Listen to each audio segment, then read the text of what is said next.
So I'm going to talk about My Happy Marriage. This is originally a light novel series. Both the manga and the light novels are published through Square Enix. It is rated teen. There's only one volume of the manga out currently, but there was an anime adaptation announcement, but we're not sure when the date will be. And this is basically like a Cinderella-inspired historical romance. So this starts off kind of in the middle of the story, and then it's going to backtrack. Our female lead's name is Mio Saimori. She's been sent to the Kudo house to be a prospective bride. This is her first meeting with her potential husband, and she's not even really looking at him. She's kind of looking at the floor. Part of the reason why is because there's rumors going on about him that he's kind of a cruel person, and his potential brides end up leaving him after like 3 days.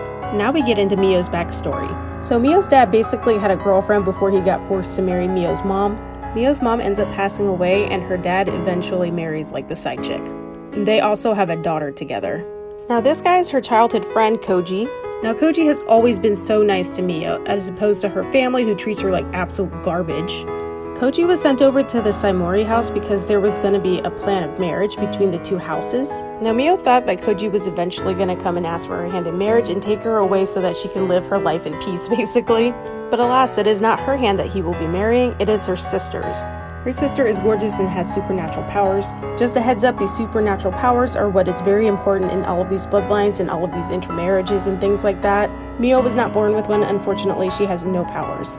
So because of who her mother is and not having any powers of her own, she's basically treated like a servant and sometimes less than by her stepmother and her sister, and her father completely ignores her. So Koji's a little upset that he's not able to marry Mio, but honestly he has no backbone, like he just goes along with whatever. He might possibly have some feelings for her, but he's not going to do anything about it. So because her sister was set up with Koji, now Mio's like, well now what? What happens to me? Her father decides that he's going to marry her off to the Kudo family, who's very wealthy and prestigious.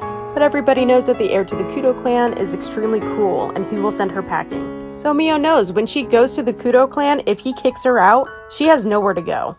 So I'm going to stop it right there because that is the entirety of the first chapter, and you guys know I try to do just the first chapter if I can and not give anything else. But I'm going to continue talking about it and flipping through it, so if you don't want to hear or see it, either scroll away or you can save it, I guess, for another day. I loved this. I thought this was so sweet. It definitely had heartbreaking moments. Poor Mio is just treated like literally just garbage. They were so cruel to her, and she just ended up being this empty shell of a person. Like, she didn't even know how to react to anything anymore. Just being traumatized for all those years to where you're not even showing emotion anymore.